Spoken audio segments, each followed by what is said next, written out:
T'es-tu déjà demandé pourquoi certaines personnes ne s'inquiètent jamais de l'argent, tandis que d'autres travaillent toute leur vie et luttent quand même pour s'en sortir? Pendant plus de 50 ans, j'ai fait partie de ce deuxième groupe, jusqu'au jour où j'ai découvert quelque chose qui a tout changé. Je vais te partager les 7 leçons financières les plus puissantes que j'ai apprises au cours de ma vie. Chacune d'elles pourrait te faire économiser des années d'erreurs coûteuses. Mais voici le piège. Si tu manques le dernier secret, rien d'autre n'aura d'importance. Premier secret, le temps est ton meilleur allié ou ton pire ennemi. Tu connais cette sensation que le temps passe de plus en plus vite? Ce n'est ni une illusion ni une invention de ton esprit. C'est réel. À 20 ans, tu crois que tu as toute la vie devant toi. Des projets, des décisions, des erreurs, des opportunités. Chaque année te semble une vie entière en soi. Mais au fil du temps, cette perception change. Quand tu atteins la trentaine, les années commencent à s'envoler. À 40 ans, les mois glissent comme des semaines. Et une fois la cinquantaine passée, comme c'est mon cas, tu te retrouves face à une vérité brutale que personne ne t'avoue clairement. Le temps n'est pas seulement de l'argent. C'est l'actif le plus précieux, le plus puissant et en même temps le plus sous-estimé dans la construction de la richesse. C'est l'ingrédient silencieux qui fait toute la différence entre ceux qui atteignent la liberté financière et ceux qui, malgré leurs efforts, ne font que la rêver de loin. Beaucoup de gens passent leur vie à se concentrer sur combien ils gagnent, à chercher l'investissement parfait, à réduire leurs dépenses au maximum. Et ce n'est pas une mauvaise chose, évidemment. Tout cela a son importance. Mais il existe une ressource qui s'échappe sans bruit, qu'on ne peut ni acheter ni récupérer et dont l'absence peut te coûter non pas des centaines, mais des millions. Le temps. La majorité des gens le gaspillent sans même s'en rendre compte. Et quand enfin ils ouvrent les yeux, l'horloge a déjà tourné depuis longtemps. Je ne l'ai pas appris dans les livres, je l'ai appris par l'expérience. À 30 ans, j'avais la santé, l'énergie, la curiosité, l'accès à l'information. J'avais aussi le temps, et pourtant, j'ai commis l'une des erreurs les plus coûteuses de ma vie, la procrastination financière. Pendant des années, j'ai repoussé des décisions essentielles. À chaque fois, je trouvais une nouvelle excuse. Cette année, c'est trop serré. Quand j'aurai une augmentation, je commence. Le mois prochain, c'est sûr. Et ainsi, ce ne sont pas 1 ou 2 ans qui sont passés, mais presque 10. 10 années pendant lesquelles j'aurais pu semer des milliers de graines financières. Mais je ne l'ai pas fait. Et aujourd'hui, avec une totale honnêteté, je peux te dire que ce retard m'a coûté des millions, littéralement. Le problème, ce n'est pas seulement ce que tu ne gagnes pas aujourd'hui, c'est ce que ton argent aurait pu générer si tu l'avais mis à travailler à temps. Et quand je parle de travailler, je fais référence aux intérêts composés. Tu as entendu parler de l'effet boule de neige? C'est exactement ça. Au début, ça semble lent, insignifiant, presque inutile. Mais au fil des années, ça devient irrésistible. Tes intérêts produisent d'autres intérêts. Ton capital se multiplie sans que tu aies à lever le petit doigt. Mais pour que cette machine fonctionne, elle a besoin d'une chose qu'on ne peut pas acheter, le temps. Voici un exemple clair.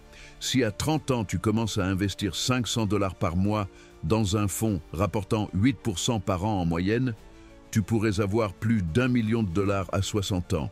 Incroyable, non? Maintenant, imaginons que pour une raison quelconque, tu repousses ce projet et que tu ne commences qu'à 50 ans, en doublant la mise, 1000 $ par mois. Le résultat, tu n'atteins même pas ce million. Pourquoi? Parce que le secret ne réside pas seulement dans ce que tu investis, mais dans le temps que tu laisses ton argent travailler pour toi. Le temps, encore une fois, est le facteur décisif. Les intérêts composés sont une sorte de magie mathématique qui récompense la patience et punit l'indécision. Pas besoin de grosses sommes, mais de constance. Et de temps. Beaucoup de temps. C'est pourquoi ceux qui commencent jeunes, même avec de petites sommes, ont une avance énorme sur ceux qui attendent d'être prêts. Et voici une des vérités les plus difficiles à accepter. La plupart des gens comprennent cela trop tard. Pas parce qu'ils sont stupides ou irresponsables, mais parce que la société ne nous éduque pas à penser sur le long terme. On nous enseigne à consommer, à réagir vite, à vivre pour la gratification immédiate.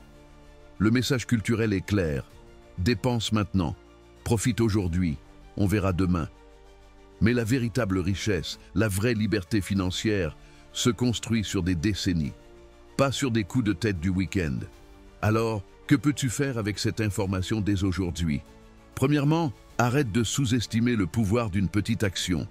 Épargner 50 $ par mois peut sembler dérisoire. Ouvrir un compte d'investissement avec le minimum requis ne va pas changer ta réalité aujourd'hui. Mais dans 20 ou 30 ans, cette petite décision pourrait faire toute la différence. Chaque dollar que tu investis aujourd'hui, c'est une graine plantée pour ton futur. Et plus tôt tu la plantes, plus haut l'arbre poussera. Deuxièmement, change ta perception sur ce qu'il faut pour commencer. Un des mythes les plus nuisibles, c'est qu'il faut gagner beaucoup pour pouvoir investir. C'est faux. Ce n'est pas une question de montant, c'est une question d'habitude. Commencer petit te forme, t'apprend la discipline, te familiarise avec les concepts essentiels. Le muscle financier ne se développe ni avec la théorie, ni avec de grosses sommes. Il se développe par la pratique. On apprend à investir en investissant. Et plus tôt tu commences, mieux c'est. Troisièmement, pose-toi une question inconfortable mais nécessaire. Combien d'années de plus vas-tu attendre? Sois brutalement honnête avec toi-même. Combien de fois as-tu dit « cette année, je commence » ? Combien de fois as-tu repoussé ton plan?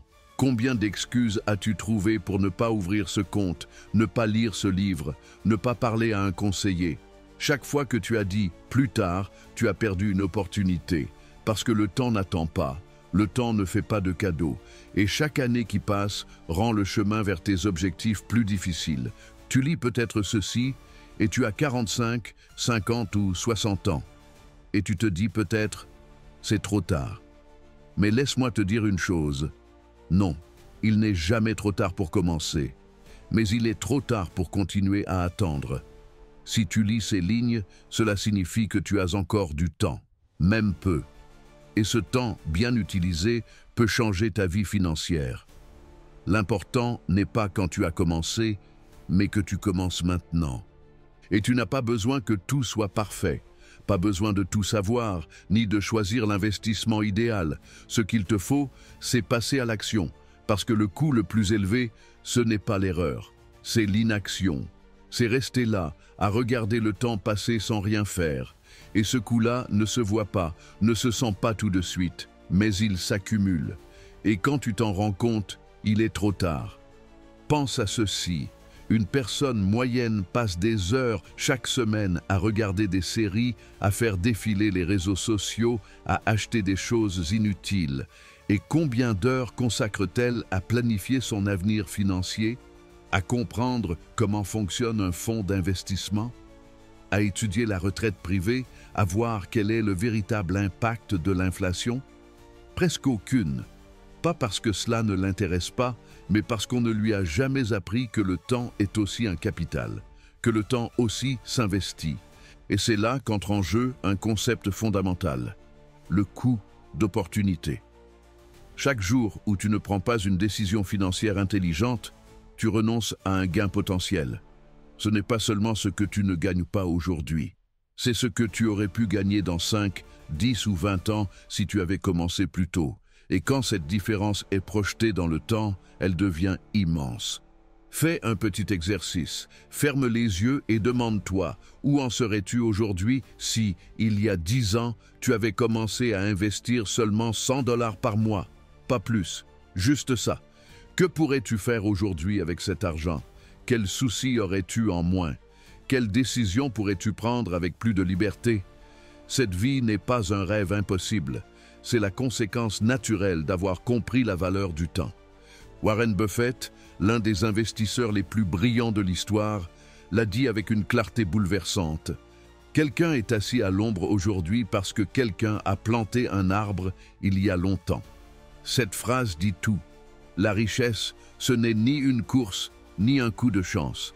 C'est un jardin que tu cultives lentement, mais sûrement, si tu t'y prends à temps. Alors, si tu es arrivé jusqu'ici, je veux que tu repartes avec cette idée.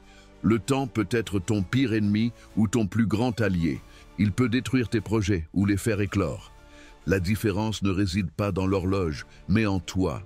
dans ce que tu décides de faire aujourd'hui, pas demain, aujourd'hui, parce que la grande vérité, c'est que le temps, lorsqu'il est utilisé intelligemment, devient la force la plus puissante de ta vie financière.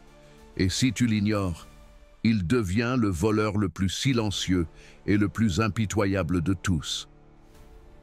Deuxième secret, le plus grand mythe sur l'argent qui a failli ruiner ma vie. Pendant des années, j'ai vécu sous l'emprise d'un mensonge aussi subtil que dangereux, une idée qui semblait logique, voire inspirante, mais qui s'est révélée être l'un des pièges les plus destructeurs de ma vie financière. Et je ne suis pas seul. Des millions de personnes dans le monde sont prises au piège de cette même illusion sans même s'en rendre compte. Cette croyance, c'était « tout ira mieux quand je gagnerai plus d'argent ». Mes problèmes disparaîtront quand j'obtiendrai cette augmentation. Une fois que j'atteindrai les 6 chiffres, tout ira bien. Ça te semble familier? Tu l'as peut-être pensé toi aussi. C'est un récit très répandu.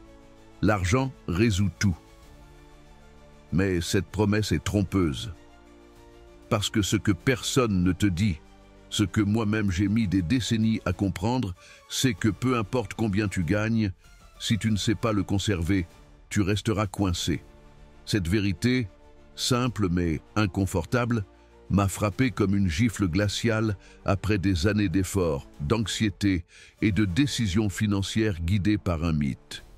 Aujourd'hui, avec plus de 50 ans d'expérience sur les épaules, une expérience vécue, pas lue dans des livres, ni entendue dans des séminaires de motivation, je peux t'affirmer avec certitude, croire que gagner plus est la solution ultime peut être l'erreur la plus coûteuse de ta vie. Laisse-moi te l'illustrer avec une image que j'ai vue maintes fois dans mon environnement professionnel. J'ai connu des médecins qui gagnaient 300 000 $ par an et pourtant vivaient angoissés, d'un chèque à l'autre, sans épargne, étranglés par les dettes de cartes de crédit, des prêts hypothécaires excessifs, des voitures de luxe financées et des vacances qu'ils ne pouvaient pas se permettre. En parallèle, j'ai vu des enseignants, avec des salaires modestes de 50 000 à 55 000 $, qui parvenaient à épargner, investir, maîtriser leurs dépenses et construire un filet de sécurité financière solide, en silence, sans fanfare. Qu'est-ce qui les différencie? Ce n'est pas le revenu, ce n'est pas le métier, c'est la capacité à conserver ce que l'on gagne, c'est la discipline financière, les habitudes que l'on cultive avec le temps, les petites décisions quotidiennes. Gagner plus ne te rend pas plus riche si tu dépenses tout. Et c'est le piège que moi-même je n'ai pas su voir pendant des décennies. Pense-y de cette manière. Si tu gagnes 200 000 $ par an et que tu dépenses 199 000 $, es-tu réellement plus riche que quelqu'un qui gagne 60 000 $ et réussit à épargner 15 000 $ chaque année? La réponse est évidente, mais elle dérange, parce qu'elle nous oblige à nous regarder en face, à confronter nos décisions de consommation, nos impulsions, nos priorités mal placées. Pendant longtemps, j'ai cru que le problème venait de la taille du seau, que si je gagnais plus, tout le reste se mettrait en place. Jusqu'au jour où quelqu'un m'a donné une analogie qui a changé ma façon de penser. Ton salaire, c'est comme un seau rempli d'eau. Tes habitudes de consommation, ce sont les trous dans ce seau. Tu peux verser plus d'eau, gagner plus d'argent, mais si tu ne bouches pas les trous, ton seau ne se remplira jamais. Cette image ne m'a jamais quitté, car elle résume parfaitement ce qui m'arrivait. Je cherchais constamment à augmenter mes revenus, heures supplémentaires, missions de conseil, promotion, mais mes dépenses augmentaient au même rythme.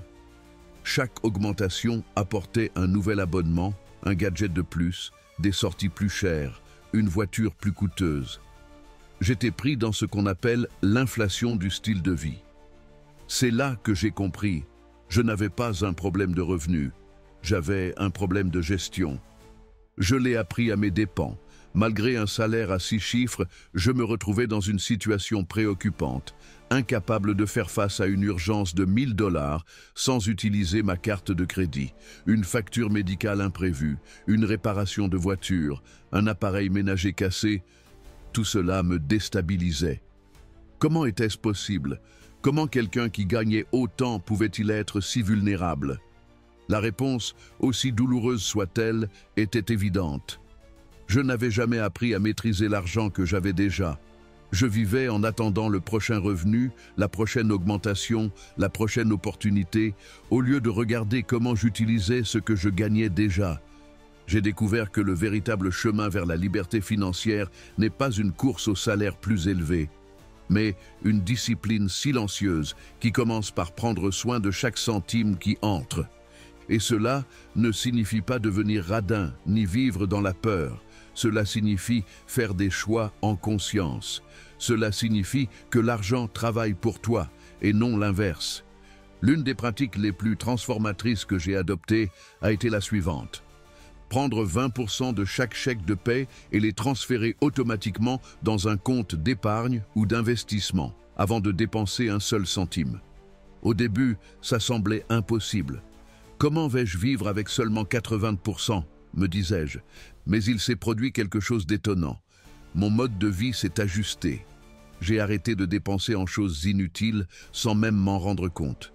Ce n'était pas un sacrifice, c'était un réajustement naturel. Et surtout, j'ai recommencé à dormir paisiblement. Avoir ce coussin, cette réserve, m'a donné une sensation de contrôle que je n'avais jamais connue auparavant.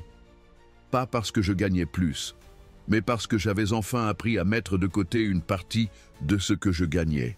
J'avais réparé les trous dans le seau. Et, pour la première fois, le seau commençait à se remplir. Cependant, il y a quelque chose que j'ai encore du mal à admettre, quelque chose qui me hante dans le silence de la nuit. La majorité des gens ne briseront jamais ce cycle. Ils continueront à courir après un plus gros chèque, cette promotion rêvée, croyant que là se trouve la solution, sans réaliser que, même s'ils y arrivent, ils resteront vides s'ils ne changent pas leurs habitudes. C'est une roue sans fin, une course sans ligne d'arrivée. Et ne te méprends pas, je ne dis pas que gagner plus est une mauvaise chose. Au contraire, c'est bien de progresser, d'aspirer à plus, d'améliorer ses conditions de vie. Mais si cette croissance n'est pas accompagnée d'un changement de mentalité, d'une stratégie financière solide, la seule chose qui changera sera le montant des dettes. Pas la qualité de vie, pas la sécurité, pas la sérénité. La véritable transformation se produit lorsque tu réalises que le pouvoir est déjà entre tes mains, avec ce que tu possèdes actuellement. Tu n'as pas besoin de doubler tes revenus pour commencer à construire ta richesse. Le changement commence avec des décisions simples. Arrêter d'acheter sur un coup de tête, cuisiner plus à la maison, vendre ce que tu n'utilises pas, automatiser ton épargne, apprendre à investir. Ça a été mon tournant. Ce n'était pas un séminaire hors de prix ni un gourou de la finance. C'était un moment de lucidité où j'ai compris que si je continuais à attendre de gagner plus pour aller mieux, je passerais ma vie à attendre. Le futur que je désirais n'allait pas venir avec un plus gros chèque, mais avec un esprit plus concentré. Et puisqu'on parle de clarté, je veux partager encore une chose, quelque chose qui m'a vraiment secoué quand je l'ai compris. C'était l'instant où j'ai vu clairement pourquoi j'étais resté si longtemps bloqué au même point financier. Pourquoi mes revenus augmentaient, mais pas mon compte bancaire. Pourquoi j'avais l'impression de travailler plus, mais de ne pas avancer. La réponse fut brutale. Je ne m'étais jamais arrêté pour me demander ce que je voulais vraiment. Je suivais simplement le script que d'autres avaient écrit. Gagne plus, dépense plus, montre plus. Mais la vraie liberté ne vient pas du luxe. Elle vient de la paix de savoir que tu es couvert, que tu as des options, que tu ne dépends pas du prochain salaire. Alors je t'invite à te poser cette question avec une totale honnêteté. Que préfères-tu? Gagner 200 000 $ par an et tout dépenser, vivre à la limite, sans marge, dans l'angoisse permanente? Ou gagner 60 000 $, vivre intelligemment, épargner, investir et construire un avenir solide? Je sais que la réponse n'est pas simple. Beaucoup diront qu'ils aimeraient les deux, gagner beaucoup et épargner beaucoup. Et c'est légitime. Mais la vraie réflexion se trouve dans ce que tu fais aujourd'hui avec ce que tu as déjà. Laisse ton avis dans les commentaires. Peut-être que ta réponse en inspirera d'autres. Peut-être qu'elle sera le premier pas pour briser un mythe qui, s'il n'est pas remis en question, peut te coûter des décennies. Troisième secret, Le déclic qui a tout changé. Imagine cette scène. Tu es assis à ton bureau, la lumière bleue de l'écran éclaire ton visage fatigué. Tu ouvres ton application bancaire, tu cliques sur ton compte principal, et là, tu vois le solde. Ce chiffre qui semble ne jamais changer. Ce montant qui, mois après mois, reste le même ou diminue malgré tous les efforts que tu fais. Et alors, une sensation envahit ton estomac, un mélange d'angoisse, de frustration et de résignation. C'est exactement ce qui m'est arrivé il y a plus de 10 ans. Ce fut le moment où j'ai dû affronter une vérité inconfortable que j'évitais depuis des années. Quelque chose clochait profondément dans ma relation avec l'argent. Je travaillais de plus en plus, j'acceptais de nouvelles responsabilités, je faisais des heures supplémentaires, je prenais des projets en parallèle. Mais, pour une raison inconnue, mon compte bancaire ne le reflétait pas. Peu importe mes efforts, je finissais toujours le mois de la même manière, juste, en attendant le prochain virement, en reportant des décisions, en accumulant de petites dettes. Ça te dit quelque chose? C'est un schéma bien plus courant qu'on ne le croit, une sorte de prison invisible qui piège des millions de personnes, et beaucoup ne réalisent même pas qu'ils y sont enfermés. C'est à ce moment-là que j'ai compris que moi aussi, j'étais pris dans ce que j'appelle aujourd'hui la roue du hamster de la richesse. Un cycle sans fin qui ressemble à ceci. Travailler dur, payer les factures, dépenser ce qu'il reste, attendre le prochain salaire, recommencer. Une routine tellement absorbante qu'elle semble normale. Et c'est ce qu'il y a de plus dangereux. On la considère comme inévitable. Comme la fameuse métaphore de la grenouille qui ne saute pas de l'eau quand elle chauffe lentement, je ne me rendais pas compte que je cuisinais lentement mon avenir financier. Je vivais en pilote automatique, sans stratégie, sans conscience, sans rien construire, jusqu'à ce qu'arrive ce que j'appelle le déclic. Et ce n'était pas un accident grave ni une grosse perte. C'était quelque chose de simple mais percutant. Voir ce solde inchangé m'a forcé à réfléchir sérieusement, pour la première fois, à mon avenir. Si je ne changeais pas d'approche, j'allais passer ma vie à courir, sans jamais avancer. Ce fut un déclic intérieur, un instant de clarté. Je me suis alors fait une promesse. Il fallait que je sorte de cette roue. Je ne voulais pas vieillir en me sentant épuisé et effrayé à l'idée de consulter mes finances. Ce fut un tournant. Et ce qui a changé ma vie financière pour toujours, c'est une décision concrète. J'ai commencé à me traiter comme mon propre employeur. Qu'est-ce que cela signifie? Qu'avant de dépenser un seul centime ailleurs, j'ai commencé à me payer moi-même en premier. Pas avec ce qui restait à la fin du mois, pas avec les pièces après avoir réglé les dépenses, mais avec un pourcentage fixe de chaque revenu. Ce fut un changement radical de mentalité. Fini le « j'économiserai quand je pourrai ». À partir de ce jour-là, chaque salaire était accompagné d'un ordre automatique. 20% allaient directement dans des investissements, sans excuses, sans négociation. La clé, c'est ce que beaucoup ne voient pas. Il ne s'agit pas de volonté, il s'agit de système. Ne compte pas sur ta motivation, ni sur ta mémoire, ni sur ton humeur du moment. Automatise, configure un virement automatique dès que ton salaire arrive. Ne te laisse pas le temps de douter ou de te demander si ce mois-ci est le bon. Fais-le mécanique, que ce soit aussi habituel que payer ton loyer ou charger ton pass de transport. Dans mon cas, j'ai utilisé le système d'investissement automatique de Vanguard pour acheter des fonds indiciels à faible coût, comme le VTSAX. Mais tu n'as pas besoin d'utiliser celui-là précisément. L'important, c'est que tu commences, même avec une plateforme simple, même sans expérience. Ce qui compte, ce n'est pas où, mais que tu le fasses. Que ton argent commence à travailler avant que tu sois tenté de le dépenser. Tu penses peut-être, oui, ça semble bien, mais je ne peux pas économiser 20%, j'arrive à peine à boucler le mois. Et je te comprends. J'ai ressenti la même chose au début. Mais voici la vérité. Ce n'est pas le montant qui compte aujourd'hui. Ce qui compte, c'est de commencer. Si tu peux seulement 5%, commence avec 5%, puis augmente de 1% chaque mois. C'est comme augmenter lentement la température de l'épargne, si graduel que tu ne le remarques presque pas, mais assez constant pour transformer tes finances sur le long terme. Pense-y ainsi.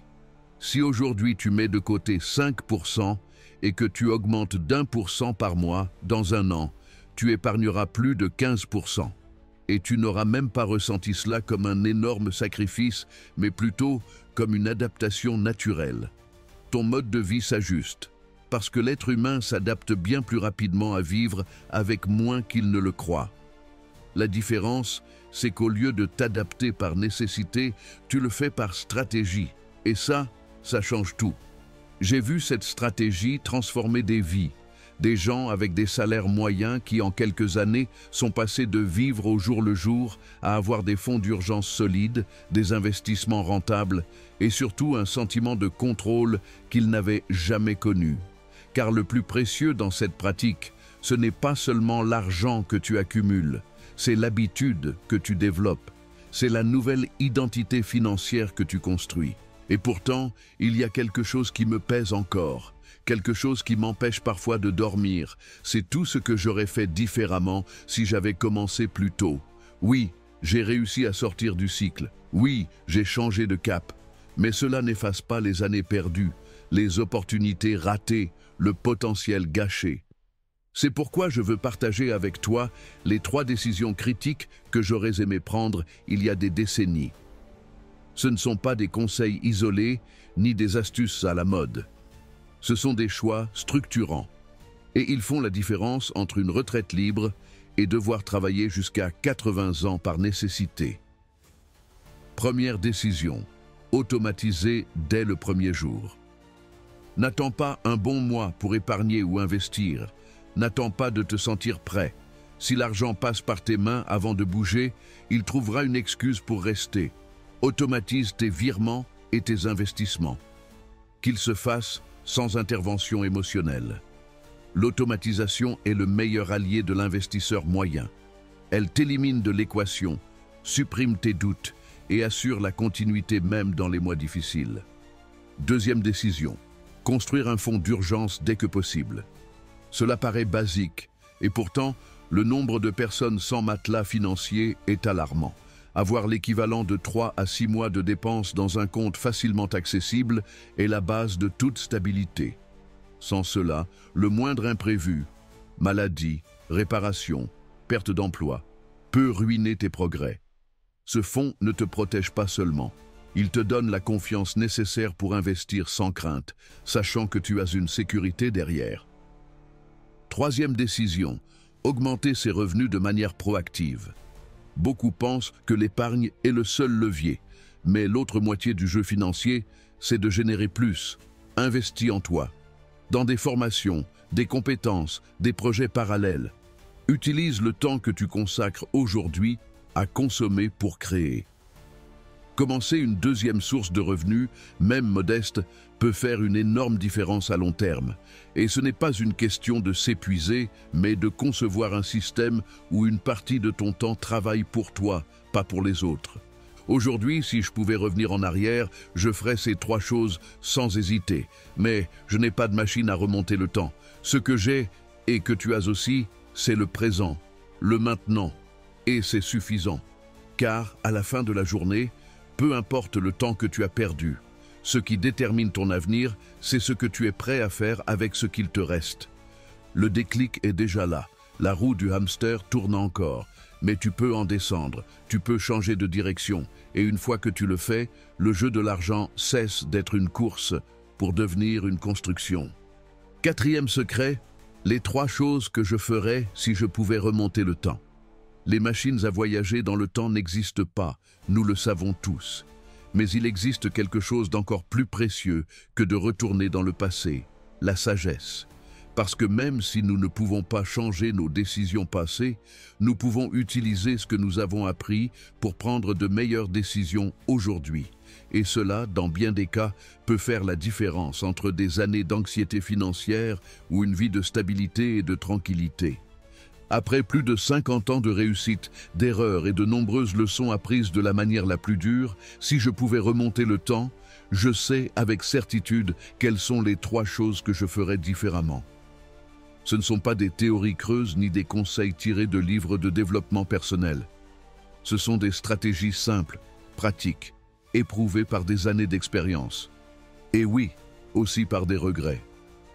Et ce qu'il y a de plus précieux dans tout cela, c'est que même si on ne peut pas revenir en arrière, il n'est jamais trop tard pour commencer à les appliquer. Chaque jour est une nouvelle occasion de rediriger le cours de notre vie financière. Commençons par la première des 3 grandes leçons, le fonds d'urgence.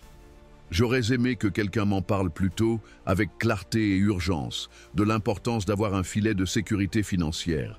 Parce que la vie ne te demande pas la permission pour te frapper. Elle le fait soudainement et violemment. Une maladie imprévue, une panne de voiture, une perte d'emploi, un proche qui a besoin d'aide d'urgence. Tous ces événements ont quelque chose en commun. Ils arrivent sans prévenir et coûtent de l'argent. L'erreur la plus courante est de penser qu'on n'a pas besoin d'un fonds d'urgence si l'on a un revenu stable. C'est ce que je me suis dit pendant des années. Mais ce que je ne comprenais pas, c'est que cette stabilité pouvait s'effondrer à tout moment. Et quand tu n'as pas de réserve, la seule option qu'il te reste, c'est souvent de t'endetter. Et ainsi commence le cycle que vivent tant de gens. Crédit, carte à 25% d'intérêt, stress, anxiété et cette impression constante de nager à contre-courant. Aujourd'hui, je comprends qu'un fonds d'urgence n'est pas un simple compte d'épargne, c'est un achat direct de tranquillité.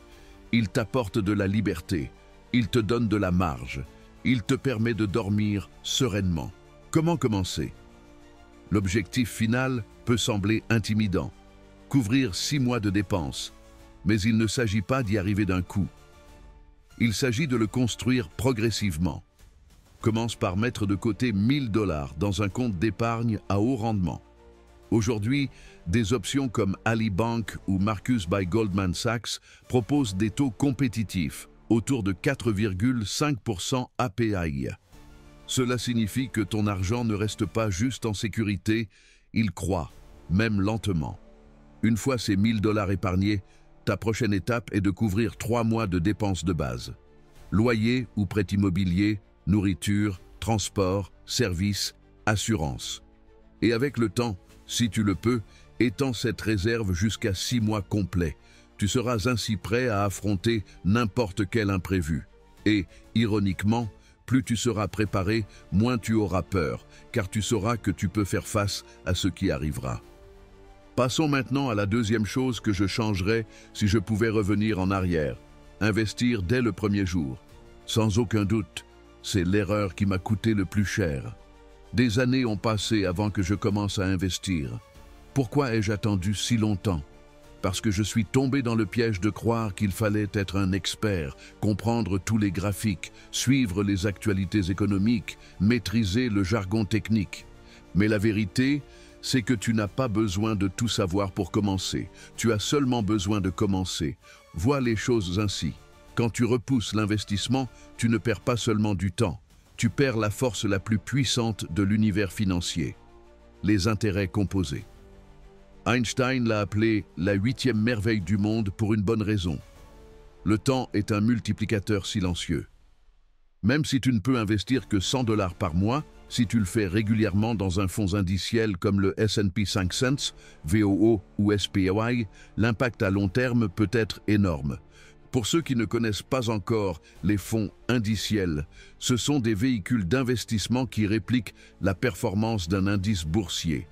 Dans ce cas, le S&P 500, qui regroupe les 500 plus grandes entreprises américaines. Cela signifie que tu investis dans une partie de l'économie mondiale de façon diversifiée, sans devoir choisir toi-même des actions individuelles, ni deviner quelle entreprise va monter demain. Et le meilleur dans tout ça? Les frais sont très bas. La leçon est donc claire. N'attends pas de te sentir prêt pour investir, car ce moment pourrait ne jamais venir. Et chaque année qui passe, c'est une année de croissance composée en moins. Commence avec ce que tu as, même si ça te semble peu.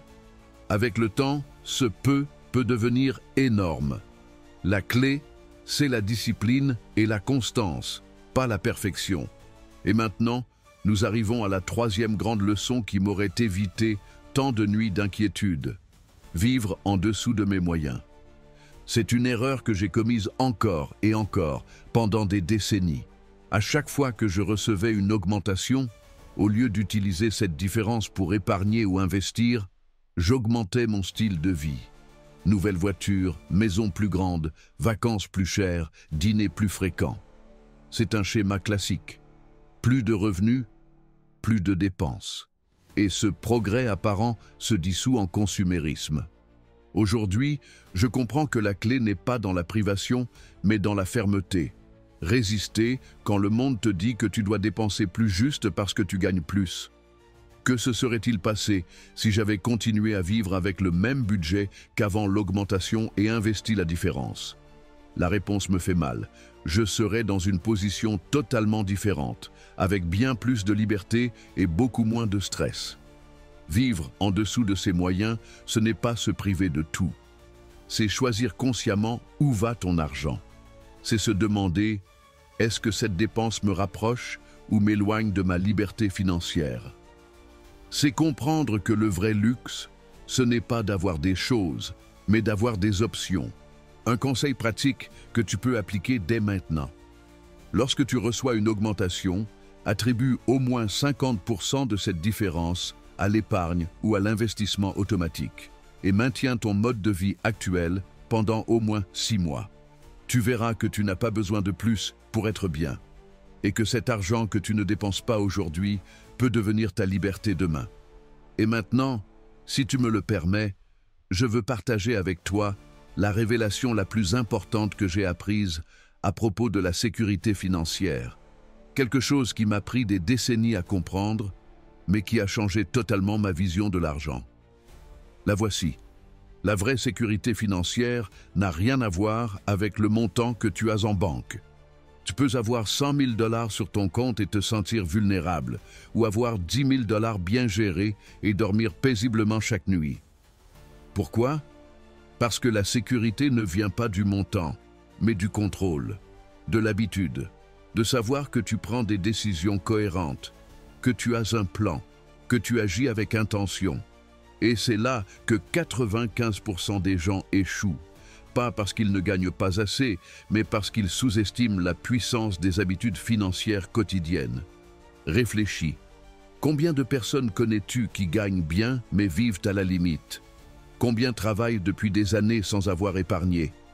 Combien disent « un jour, j'investirai » et ce jour n'arrive jamais? Ne fais pas partie de ce pourcentage. Utilise ces conseils aujourd'hui, pas demain. Commence par du petit. Un fonds d'urgence, une petite contribution mensuelle à un investissement, une décision consciente de ne pas augmenter ton style de vie dès que ton revenu augmente. Parce que le temps ne revient pas. Mais la connaissance peut encore te projeter vers l'avenir. Et maintenant, je te pose la question.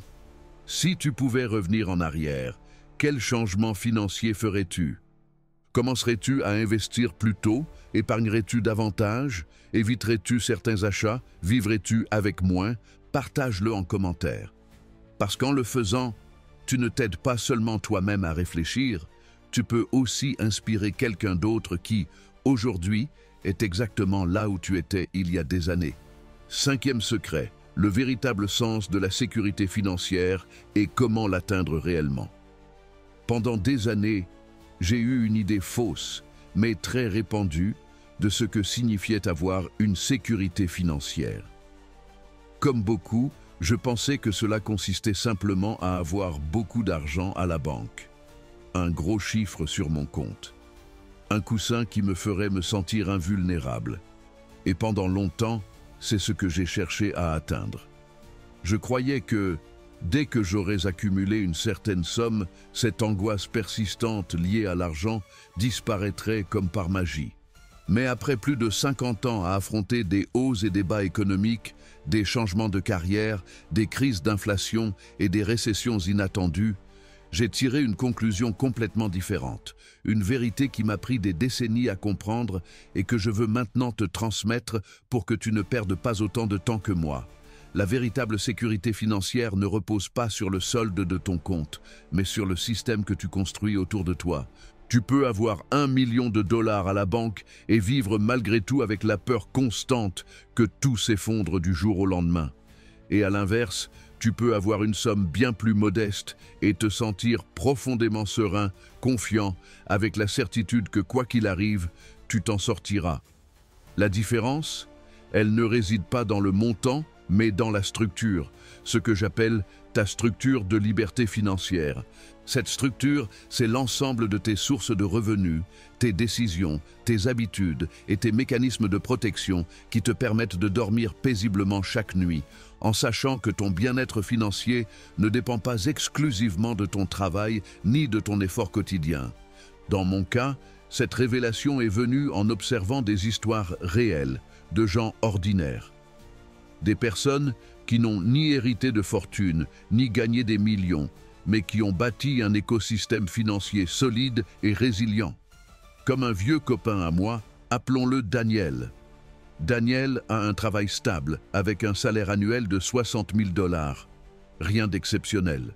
Mais il reçoit aussi 2 000 dollars par mois en dividendes d'actions, comme Johnson & Johnson et Procter & Gamble, deux entreprises solides et prévisibles.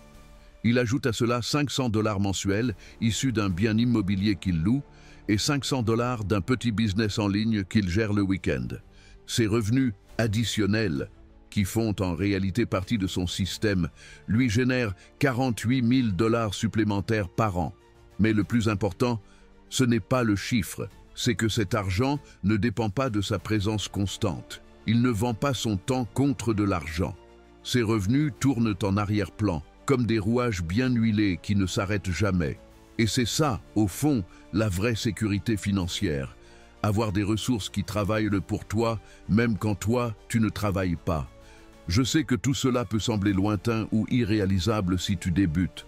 Tu penses peut-être, je n'arrive même pas à finir le mois, comment pourrais-je avoir des revenus passifs? Et pourtant, voici le deuxième grand apprentissage. Le secret n'est pas de commencer en grand, mais de commencer correctement.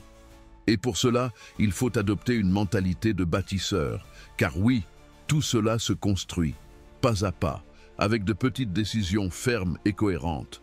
Tu peux commencer par investir dans des ETF qui versent des dividendes, comme SD ou VM, qui te procurent des revenus réguliers. Si tu préfères quelque chose de plus stable, explore les obligations d'État, surtout lorsque les taux d'intérêt sont favorables.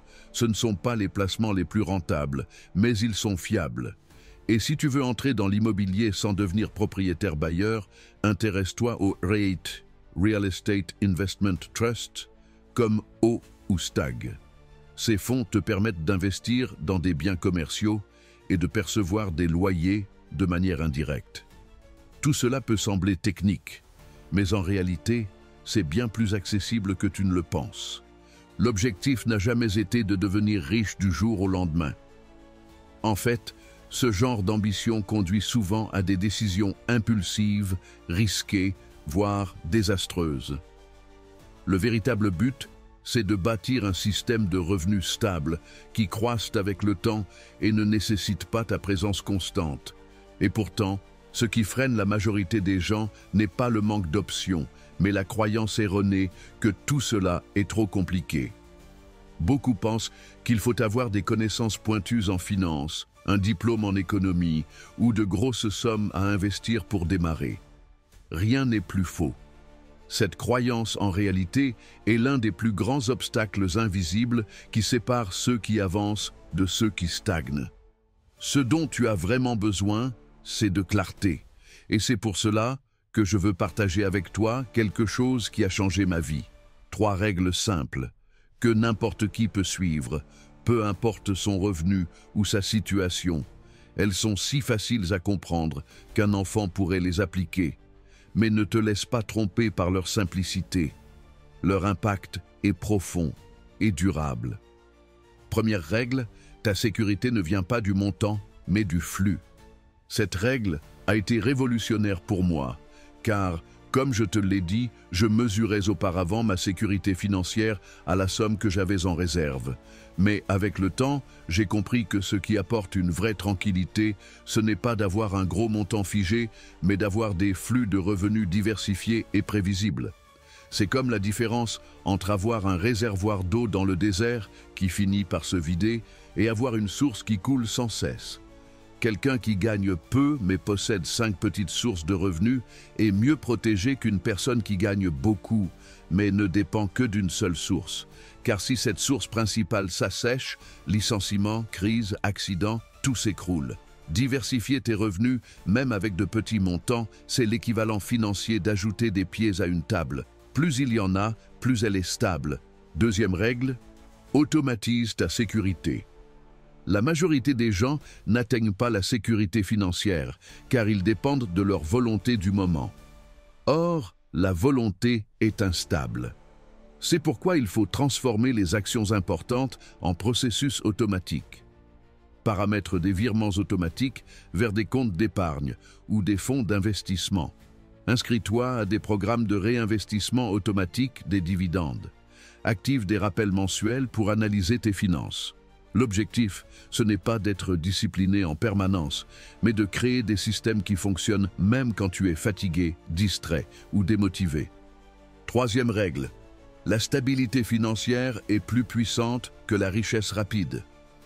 Nous vivons dans une époque où les réseaux sociaux sont saturés de promesses de richesse instantanée, crypto-monnaie, business miracle, gourou du trading.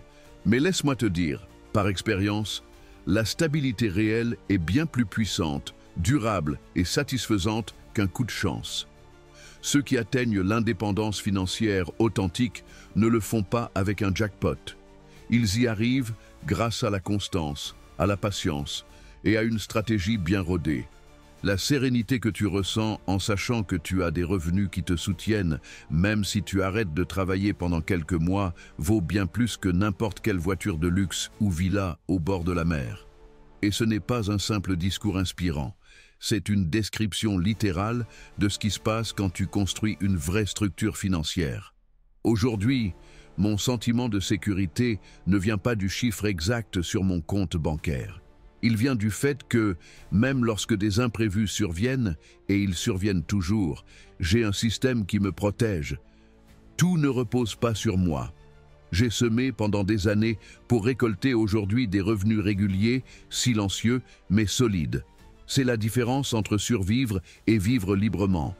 Et cette liberté, cette structure de sécurité authentique, est à la portée de toute personne prête à la construire avec patience. Tu n'as pas besoin de chance, ni de relations, ni d'un héritage. Tu as seulement besoin d'informations justes, d'actions cohérentes et d'une vision à long terme. La vraie sécurité financière n'est pas une destination. C'est un processus, une architecture que tu dessines avec chaque décision que tu prends. Et la bonne nouvelle, c'est qu'il n'est jamais trop tard pour commencer à la construire. Sixième secret. Les 3 règles d'or qui garantissent la paix financière.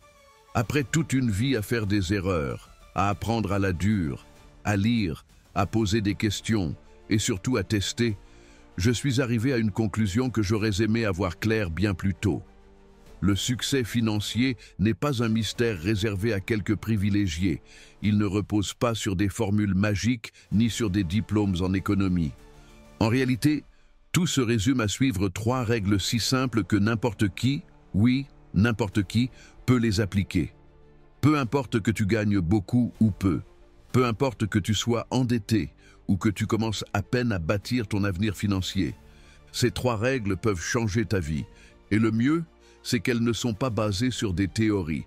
Elles ne viennent ni de Wall Street, ni de gourous en costume hors de prix. Ces règles sont nées de l'expérience, des erreurs qui m'ont coûté des milliers de dollars et des leçons que j'ai mis des décennies à apprendre. Aujourd'hui, je te les partage avec l'espoir que tu n'aies pas à parcourir le chemin long et difficile que j'ai emprunté. Première règle, dépense moins que ce que tu gagnes. Aussi simple que cela puisse paraître, presque embarrassante à dire, et pourtant tellement puissante qu'elle pourrait éviter la ruine financière à des millions de personnes si elle était appliquée avec constance. Selon plusieurs statistiques récentes, plus de 70% des Américains, et le chiffre est similaire dans bien d'autres pays, vivent au-dessus de leurs moyens. Des gens qui gagnent 50 000 $ par an mais dépensent 55 000. Ou qui gagnent 120 000 $ et vivent comme s'ils en gagnaient 150 000.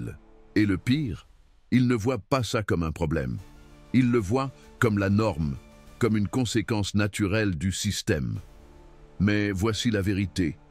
Peu importe combien tu gagnes, si tu dépenses plus que ce qui entre, tu creuses ta propre tombe financière.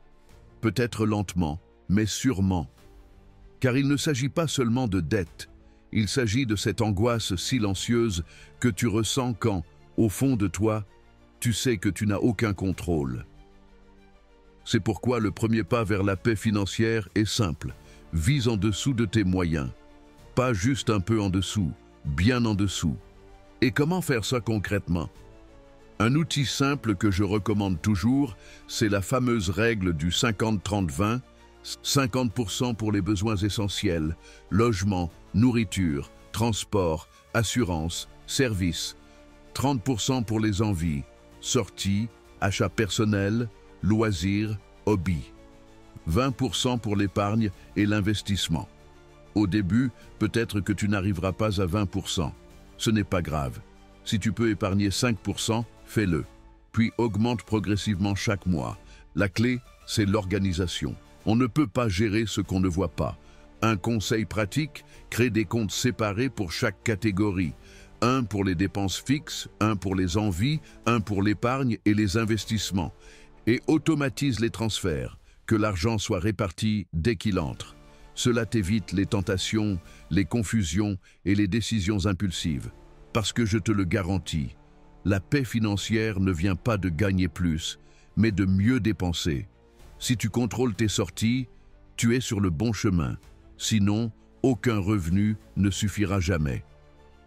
Deuxième règle, fais travailler ton argent plus dur que toi. C'est là que se produit la véritable magie. C'est ce qui transforme un bon gestionnaire en bâtisseur de richesse. La différence entre survivre et progresser. Et c'est très simple. Chaque dollar que tu gagnes doit en générer d'autres. Point final. De la même manière que tu travailles pour obtenir de l'argent, ton argent doit travailler pour toi 24 heures sur 24, 7 jours sur 7, sans pause. Pense-y. Si tout ton revenu dépend de ta présence active, tu es prisonnier. Peu importe combien tu gagnes. Le jour où tu ne peux plus travailler, maladie, retraite, burn-out, ce revenu disparaît. Et ça, c'est l'exact opposé de la liberté financière. L'objectif, c'est donc de construire plusieurs sources de revenus. Idéalement, au moins 5. Ça semble beaucoup? En réalité, non. Voici quelques exemples concrets. Ton emploi principal, c'est ta base, mais elle ne doit pas être ta seule source. Des actions à dividendes. Des entreprises solides comme Johnson & Johnson, Coca-Cola ou Procter & Gamble versent régulièrement des dividendes. Tu touches de l'argent sans rien faire. Un compte d'épargne à haut rendement. Ça ne fait pas de miracle, mais ça génère des intérêts sûrs. Des revenus locatifs. Un appartement, un garage ou même louer une pièce sur Airbnb. Un projet annexe, un business en ligne, des cours, des e-books, du conseil, tout est possible. Le millionnaire moyen a au moins 7 sources de revenus. Pourquoi? Parce qu'ils ont compris une chose que la plupart refusent d'admettre. La diversification n'est pas un luxe, c'est une nécessité. Ne mets pas tous tes œufs dans le même panier. Ne mise pas tout sur ton emploi. Utilise ton revenu pour planter d'autres graines, d'autres flux qui croîtront avec le temps. Et non, tu n'as pas besoin de commencer avec des milliers de dollars. Commence avec ce que tu as. L'essentiel, c'est de démarrer le mouvement, car l'argent, bien dirigé, a une qualité merveilleuse. Il se multiplie tout seul, à condition de le sortir de l'inaction et de le mettre au travail. Troisième règle, construis un filet de sécurité. C'est la règle qui te sauve du chaos, celle qui peut t'éviter qu'une urgence ne ruine ta vie. Je l'appelle la règle pour bien dormir la nuit, parce qu'il n'y a rien de plus angoissant que de savoir que le moindre imprévu, une panne, une maladie, une dépense inattendue, peut faire tout basculer. C'est pourquoi tu dois constituer ton fonds d'urgence. Commence avec ce que tu peux. Même 1000 $ peuvent te faire une énorme différence. Cela t'évite de te jeter sur ta carte de crédit à des taux impossibles. Ça te donne de l'oxygène. Ça te permet de réfléchir clairement.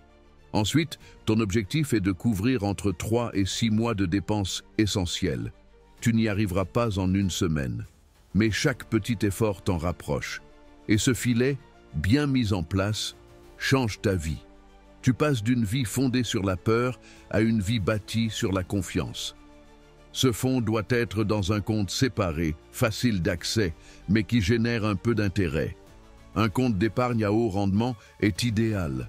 Tu ne cherches pas à faire fortune, mais à assurer ta sécurité, ta liquidité et ta tranquillité. Et crois-moi, quand tu as ce filet, tout change. Tu prends de meilleures décisions. Tu investis sans peur. Et surtout, tu arrêtes de vivre dans la réaction pour commencer à vivre dans la planification. Jusqu'ici, ces 3 règles peuvent te sembler simples. Elles sont applicables, claires, prouvées. Mais il y a une chose de plus que tu dois savoir. Quelque chose que j'ai découvert à mes dépens. Quelque chose qui est peut-être la leçon la plus importante de toutes. Parce que tout ce système, dépenser moins que ce que tu gagnes, investir intelligemment, bâtir un filet de sécurité, peut s'effondrer si tu ne fais pas face à une seule chose, toi-même. Oui, toi, ta mentalité, tes émotions, tes habitudes, tes excuses. Parce que le plus grand danger pour ta paix financière, ce n'est ni le marché, ni l'inflation, ni les impôts. C'est ta tendance à te saboter, à repousser, à te justifier, à acheter par anxiété, à éviter de regarder tes comptes, à fuir les conversations inconfortables sur l'argent. Et je le sais, car je l'ai vécu. Il y a eu des moments où j'avais les outils, les connaissances, les ressources, et pourtant, je n'agissais pas. Pourquoi? Parce qu'émotionnellement, je n'étais pas prêt, parce que j'avais peur, parce que je me disais « je vais m'y mettre bientôt » ou « ce n'est pas le bon moment » ou « à quoi bon, je n'y arriverai jamais de toute façon ». Et je te le dis avec une honnêteté totale, ta progression financière est directement liée à ta capacité à prendre la responsabilité de tes émotions. Tu peux avoir le meilleur plan du monde, mais sans le courage de l'appliquer, tout reste de la théorie. C'est pourquoi, avant d'appliquer la moindre règle, pose-toi cette question. Es-tu prêt à cesser d'être ton propre obstacle? Si la réponse est oui, alors tout le reste s'aligne. Parce que dépenser moins, investir davantage et bâtir une sécurité, ce n'est plus un sacrifice. C'est une forme de soin de soi, c'est une déclaration d'amour-propre, c'est construire une vie avec moins de stress, plus de liberté et beaucoup plus de paix. 7e secret, le seul regret qui me hante plus que tout autre. Tu sais ce qui m'empêche vraiment de dormir la nuit? Ce ne sont pas les mauvais investissements que j'ai faits, ni les affaires ratées dans lesquelles j'ai perdu de l'argent, ni les erreurs que j'ai commises en prenant des décisions financières impulsives. Non, mon plus grand regret n'a rien à voir avec un chiffre, ni avec une perte tangible. C'est quelque chose de bien plus profond, plus douloureux et paradoxalement plus courant que tu ne l'imagines. Le temps que j'ai gaspillé en croyant que je pouvais commencer plus tard. Et je te le dis avec la plus grande clarté, cela pourrait être l'erreur la plus coûteuse que tu commettes dans toute ta vie. Ce fut le cas pour moi. Pendant des années, je me suis répété une histoire qui semblait raisonnable. Ce n'est pas encore le bon moment. Je suis trop occupé avec le travail, mais j'aurai bientôt le temps. Après les vacances, je vais m'asseoir pour revoir mes finances. Quand j'aurai cette augmentation, je commencerai. Et les mois passaient, puis les années. Et sans m'en rendre compte, ce qui devait être un simple report momentané est devenu une habitude chronique d'évitement. Un auto-illusionnement constant. Ça te semble familier? Si tu lis ceci et que ta tête te dit « oui, mais j'ai encore le temps », alors tu tombes exactement dans le même piège qui m'a retenu prisonnier pendant des décennies. Et je veux que tu saches que je comprends parfaitement cette sensation. J'y suis passé. Moi aussi, je croyais que l'avenir était quelque chose de lointain, que le moment idéal arriverait quand tout se calmerait. Mais ce moment idéal n'est jamais arrivé. Parce que la vie ne se calme pas. Elle change juste de forme. Il y a toujours quelque chose, toujours une nouvelle excuse, un engagement de plus, une distraction. Et chacune de ces excuses m'a coûté des milliers, voire des millions, en opportunités perdues.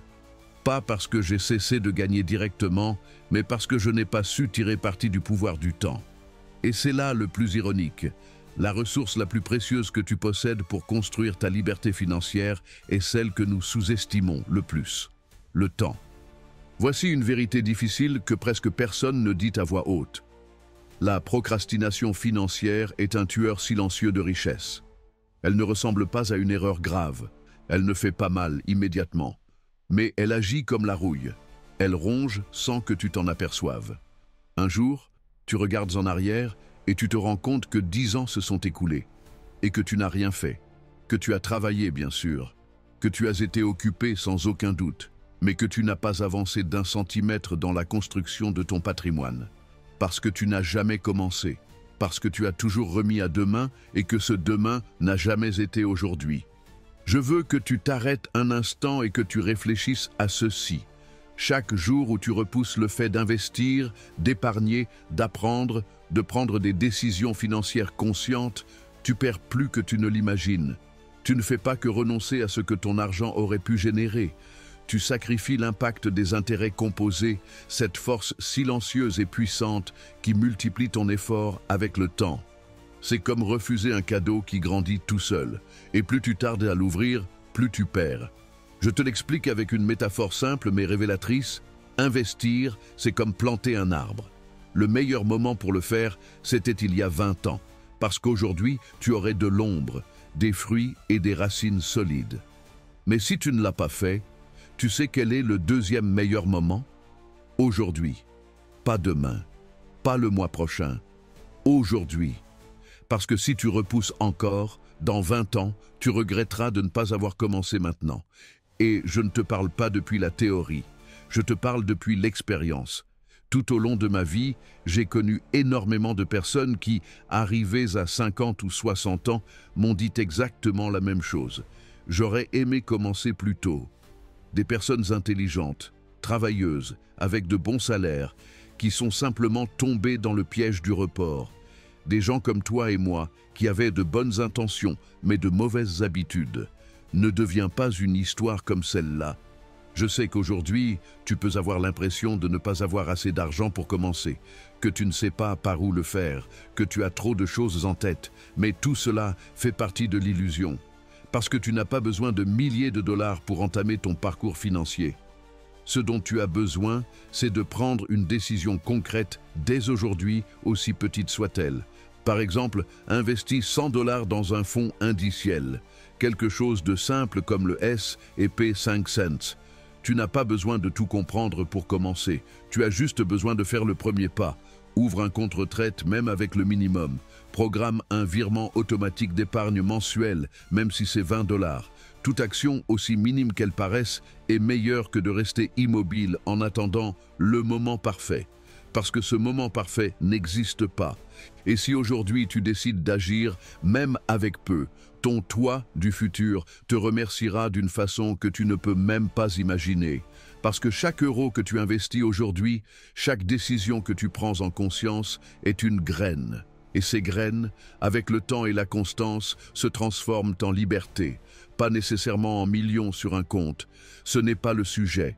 La liberté financière, ce n'est pas accumuler de la richesse pour la montrer, c'est avoir le contrôle de ton temps, de tes décisions, de ta vie. Et plus tu tardes à prendre ce contrôle, moins tu auras d'options.